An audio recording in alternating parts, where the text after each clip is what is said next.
ভাইদের বলে যাই, যুবকদেরকে বলে যায়, ও যুবকেরা, ও মুরব্বী বাপ জানেরা, আল্লাহ পাক রব্বুল আলামিন পৃথিবী নামক জায়গাতে নবিয়ুনা আদম আলাইহিস সালাতু ওয়াস সালামকে সৃষ্টি করার পূর্বেতে সমস্ত নবীরা, সমস্ত আল্লাহ পাকের মালাইকা ফেরেশতাদেরকে আল্লাহ পাক সৃষ্টি করলেন। আল্লাহ পাক রব্বুল আলামিন নবিয়ুনা আদম আলাইহিস সালাতু ওয়াস সালামকে সৃষ্টি করার পূর্বে আল্লাহ পাক সমস্ত মালাইকা ফেরেশতাদের দিকে তাকিয়ে জিজ্ঞাসা করেছিলেন, ও আমার মালাইকা ফেরেশতারা, বলো বলো বলো, আমি আল্লাহ পাক রব্বুল আলামিন আমার নবী আদমকে সৃষ্টি করতে যাচ্ছি, তোমাদের মতামত বলো। ও নওজোয়ান যুবকেরা, ও মুরব্বী বাপ জানেরা, নবিয়ুনা আদম আলাইহিস সালাতু ওয়াস সালামকে আল্লাহ পাক সৃষ্টি করবেন বলে মনস্থ করলেন। মালাইকা ফেরেশতারা কি বলেছিল, ও রব্বুল আলামিন আল্লাহ পাক, আপনি আদমকে বানাবেন না। কেন কেন কেন? তারা পৃথিবীর জমিনে যাবে, তারা পৃথিবীর জমিনে গিয়ে মারপিট করবে, খুনোখুনি করবে, দাঙ্গা ফাসাদ হাসাদ তারা লিপ্ত থাকবে। তারা পৃথিবীর জমিনে গিয়ে আপনার ইবাদত তারা করবে না। আপনার ইবাদত, আপনার বান্দেগি, আপনার উপাসনা, আপনার আরাধনা করার জন্য আমরা আপনার মালাইকা ফেরেশতারা যথেষ্ট রয়েছি। হে নওজোয়ান যুবকেরা, হে আমার মুরব্বী বাপ জানেরা, আল্লাহ পাক মালাইকা ফেরেশতাদেরকে কি জবাবটা দিয়েছিলে, ও আমার মালাইকা ফেরেশতারা, শোনো শোনো শোনো, ইন্নী আ'লামু মা লা তা'লামুন, আমি আল্লাহ পাক যেটা জানি তোমরা সেটা জানো না। জিন জাতিকে আল্লাহ এই পৃথিবী জমিনে পাঠিয়েছিলেন মানুষ জাতির আগে। আল্লাহ তাদেরকে তুলে নিয়েছেন, অদৃশ্য করে দিলেন। আবার সেই জমিনে আল্লাহ আদম সন্তানদের পাঠালেন। মালাইকা ফেরেশতারা বলেছিল, আল্লাহ ওই জিন জাতির মতন তারাও যাবে পৃথিবীর জমিনে গিয়ে, তারা মারপিট করবে, খুনোখুনি দাঙ্গা ফাসাদ লাগিয়ে থাকবে, আল্লাহ দুনিয়া দুনিয়া করে পাগল হয়ে থাকবে, আপনার ইবাদত তারা করবে না। কাজী আপনার ইবাদতের জন্য আমরা আপনার মালাইকা ফেরেশতারা যথেষ্ট আছি, সৃষ্টি করার কোনো প্রয়োজন নেই। আল্লাহ রাব্বুল আলামিন জবাব দিলেন, ইন্নী আ'লামু মা লা তা'লামুন, আমি আল্লাহ যেটা জানি তোমরা সেটা জানো না। জোরে বলুন সুবহানাল্লাহ। আল্লাহ কেন আমাদের বানালেন এটা আল্লাহ পাকই জানেন। তাহলে আমাদের বানাবার আল্লাহর একটা উদ্দেশ্য তো ছিলই, সেটা কি না, ইল্লা লিয়াবুদুন, বান্দা পৃথিবীর জমিনে যাবে, আমার ইবাদত করবে, আমি আল্লাহ এতেই খুশি। জোরে বলুন সুবহানাল্লাহ। বান্দা আমায় খুশি করবে, আমাকে রাজি করবে, আমার রেজামন্দি হাসিল করবে, বান্দা আমার মাহবুব হবে, বান্দা আমার প্যারা হবে, বান্দা আমার ওলি, আমার বন্ধু হবে, আমি আল্লাহ এটাই চাই। একবার জোরে বলা গেল না সুবহানাল্লাহ। পৃথিবীর জমিনে আল্লাহর ওলি হতে এসেছি আমরা, আল্লাহর বন্ধু হতে এসেছি আমরা, আল্লাহর দুশমন হতে নয়, তাই তো নাকি? পৃথিবীর জমিনে আল্লাহ আমাদের পাঠিয়েছেন, বড্ড ভালোবেসে বানিয়েছেন। তিনি চাননি বান্দারা আমার দুশমন হোক। আল্লাহ কি এটা চান নাকি এজন্য আল্লাহ আমাদের বানিয়েছেন? বানাননি তো। তাহলে কেন বানালেন? বান্দা পৃথিবীর জমিনে গিয়ে আমার ইবাদত করে আমায় খুশি করবে, আমায় রাজি করবে, আমি আল্লাহকে রাজি করবে, আমি আল্লাহ তার উপরে রাজি হয়ে যাব। জোরে বলুন সুবহানাল্লাহ। আল্লাহর ওলি হতে হবে, আল্লাহর প্যারা বান্দা হতে হবে, আল্লাহর মাহবুব হতে হবে, এটাই আল্লাহর চাওয়া পাওয়া। আল্লাহ পাক কিছুই চাইবেন না। হে যুবকেরা, ও মুরব্বী বাপ জানেরা, আল্লাহ পাক রব্বুল আলামিন আমাদের থেকে কিছুই চান না, আমাদের থেকে আল্লাহ পাক কিছুই আশা রাখেন না। আল্লাহ পাক জানিয়ে দিয়েছেন, মান কানা ইয়ারজু লিকা রাব্বি ফালইআমাল আমালান সালিহান ওয়া লা ইউশরিক বিইবাদাতি রাব্বিহি আহাদা। হে নওজোয়ান যুবকেরা, হে আমার নবী পাকের উম্মতিরা, আল্লাহ পাক রব্বুল আলামিন তিনি আমাদের কাছে ঘোষণা দিয়ে জানিয়ে দিয়েছে, কে আমার বান্দা আছো, কে আমার বান্দা আছো, ইচ্ছা করো আমার সাথে দিদার করার, আমার সাথে সাক্ষাৎ করার, আমার সাথে দিদার করা, সাক্ষাৎ করো, ইচ্ছা করো না। কোথায় দিদার হবে, না কোথায় আমাদের সাথে আল্লাহ সাক্ষাৎটা হবে বলুন? আমার আল্লাহ পাক রব্বুল আলামিনের সাথে আমাদের দিদারটা হয়ে যাবে আল্লাহ পাকের জান্নাতের মধ্যে। কোথায় হবে? আল্লাহর জান্নাতে আমাদের সাথে দিদার। এক কথায় আল্লাহ ঘোষণা দিলেন, কে ইচ্ছা করো জান্নাতে আসার। আরে আমার সাথে সাক্ষাৎ করতে গেলে আগে তো তোমাদের জান্নাতে আসতে হবে মিয়া। শুনছেন কি বলছি? আল্লাহ বললেন আগে তোমাদের জান্নাত পর্যন্ত পৌঁছাতে হবে, তবে তোমরা আমার সাথে সাক্ষাৎ। বান্দা তোমরা যদি আমি আল্লাহ পাক রব্বুল আলামিনের দিদার পেতে যাও, সাক্ষাৎ তোমরা যদি পেতে যাও, বান্দা তোমাদেরকে দুটো কাজ করতে হবে পৃথিবীর জমিনে। কটি কাজ? জোরে বলুন, কটি কাজ? দুটি কাজ। এক নাম্বার কাজ হলো ফালিয়ামাল আমালান সালেহ।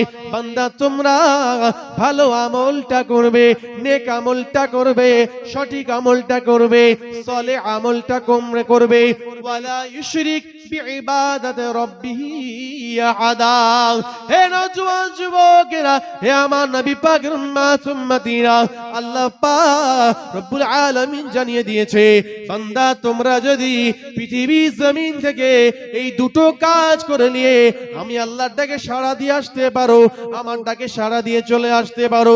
দুটো কাজ হলো, এক নাম্বার কাজ হলো বান্দা তোমরা ভালো আমল করবে, নেক আমল করবে, সঠিক আমল করবে, সলে আমল করবে। আল্লাহ পাক কোরআন শরীফের মধ্যে আমলের কথা যেখানে বলেছে আমালান সালিহান বলেছেন, আমালান কাসীরান আল্লাহ বলেননি। আল্লাহ পাক বলেননি বেশি আমল, তোমরা বেশি আমল করো, বেশি বেশি আমল করো। আল্লাহ পাক এই কথা বললেন না।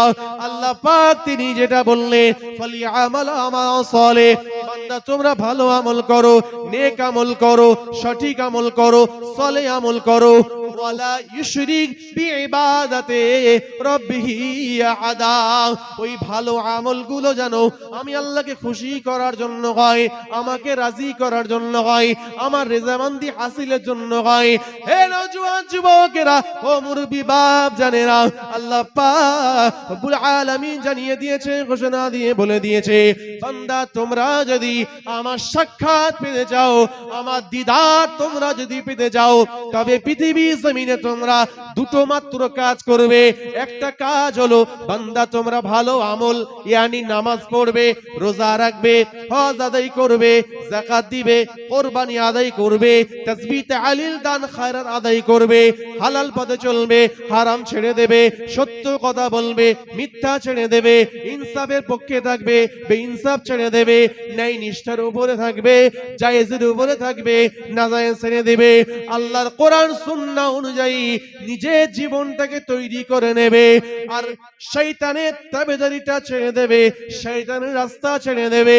আল্লাহ পাক রব্বুল আলামিন জানিয়ে দিয়েছে, বান্দা তোমরা ভালো আমল করো, সঠিক আমল করো, যতটুকু আমল করবে জানো ওই আমলটা যেন খাঁটি হয়, খাঁটি হয়, খাঁটি হয়, বেশি আমলের প্রয়োজন নেই। আল্লাহ পাক বললে যে আমলটা তোমরা করবে ওই আমলটা যেন ভালো হয়, খাঁটি হয়, ধারাবাহিক হয়, ধারাবাহিক হয়। আল্লাহর কাছে সব থেকে প্রিয় হলো ওই আমল, যে আমলটা আমরা ধারাবাহিক ভাবে করি, প্রতিদিন প্রতিনিয়ত করি, ওইটা হলো আল্লাহর কাছে কবুল, আল্লাহর পছন্দনীয় আমল, চাই সেটা কম হোক। শুনছেন? আল্লাহর কোরআন জানাচ্ছে বেশি আমল রাত জেগে জেগে তাহাজ্জুদ পড়ার দরকার নেই, ওটা নফল ইবাদত। আগে ফরজটা হোক, যে ফরজই আমাদের হচ্ছে না, তো ফরজ নামাজটাই তো আমাদের আদায় হচ্ছে না। 5 ওয়াক্তের নামাজ আমাদের উপরে ফরজে আইন আল্লাহ ফরজ করেছেন। বিশ্বাস করুন আল্লাহর ওলি হওয়ার জন্য যথেষ্ট। জোরে বললেন না সুবহানাল্লাহ?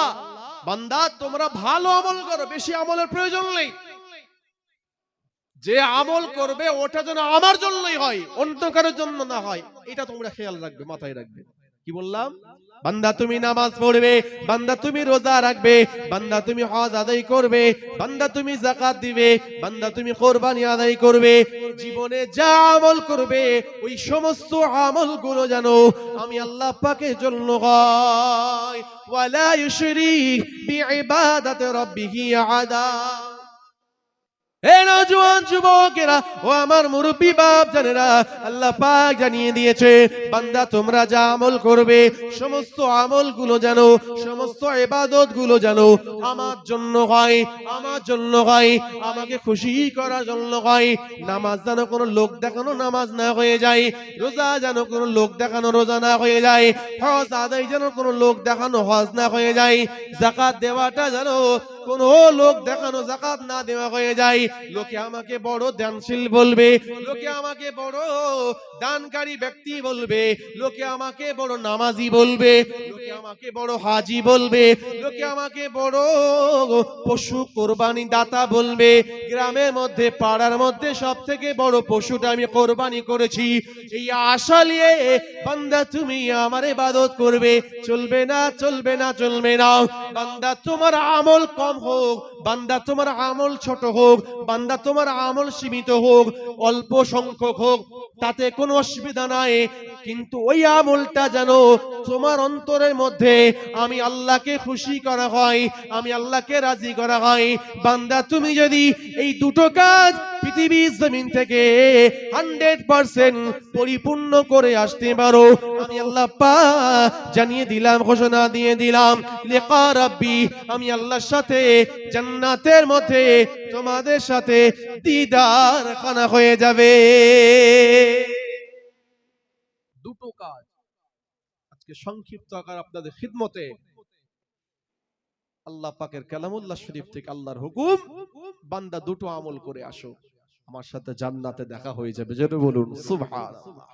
কে না চায় আল্লাহর সাথে দিদার? আল্লাহর ওলি হতে গেলে, আল্লাহর মাহবুব হতে গেলে, আল্লাহর পেয়ারা বান্দা হতে গেলে আমল করতে হবে।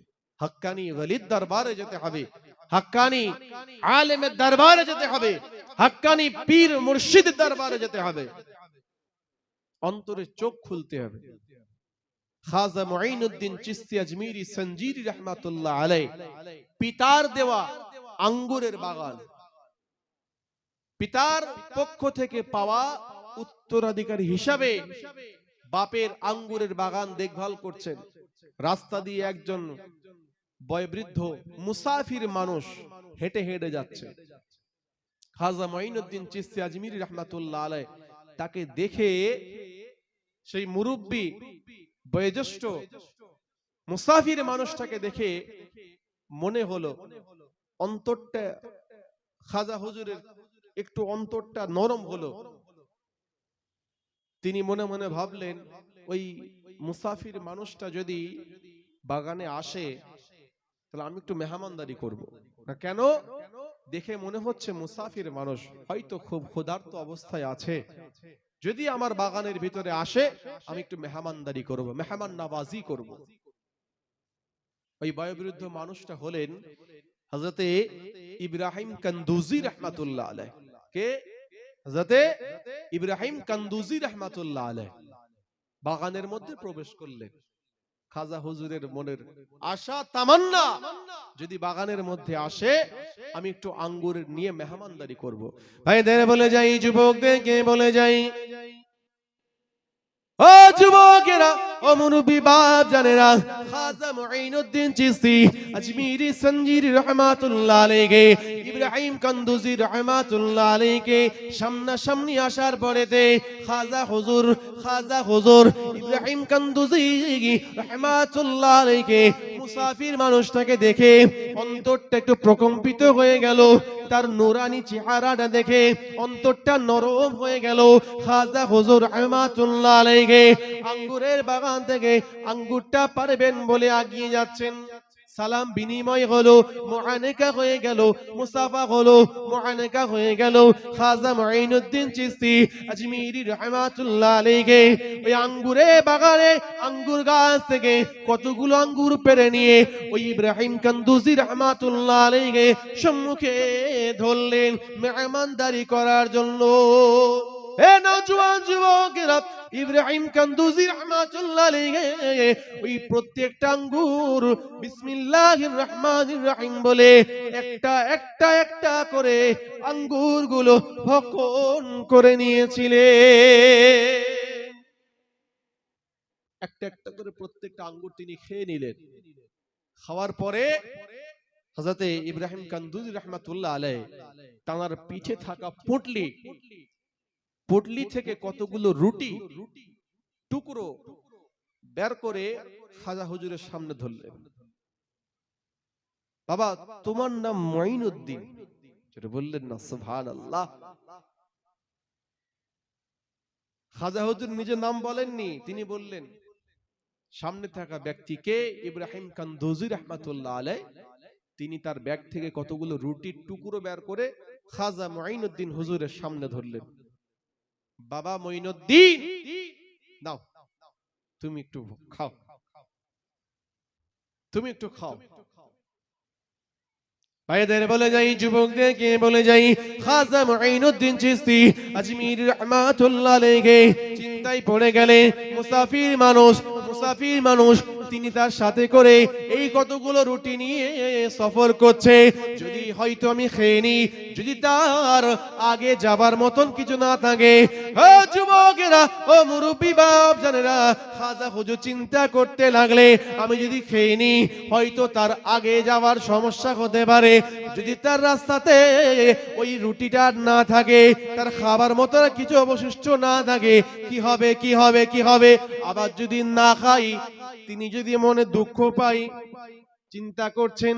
কিন্তু খাজা মঈনুদ্দিন চিশতি আজমির রাহমাতুল্লাহ আলাইহি এই দনমন চিন্তা করতে করতে করতে বিসমিল্লাহ বলে ওই কতগুলো রুটির টুকরো তিনি খেয়ে নিয়েছিলেন।